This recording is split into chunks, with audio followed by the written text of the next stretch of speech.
If you can get the king to visit your bedchamber on the first evening, you'll be perceived as a great success. I was an innocent, married simply for political union. Jeg, kong Christian den 7. erklærer hermed krig mod lort.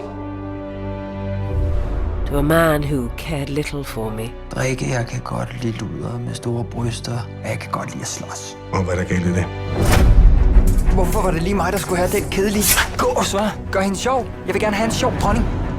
As Struense's influence grew, his grip on the king tightened. Jeg tror, du kan blive en fantastisk konge, Christian. But while he gave Christian back his mind, what he gave to me was more powerful and far more dangerous. Jeg er gravid. Er det sandt? Nej. Du ødelægger mit land, Struense. Jeg kan gøre lige, hvad der passer mig. Kongen lader sig diktere direkte af en oplysningsmand. Du er en skide provinsslag, og nu tror du kraftigt, at du kan styre et helt land. Jeg ved, hvad jeg så.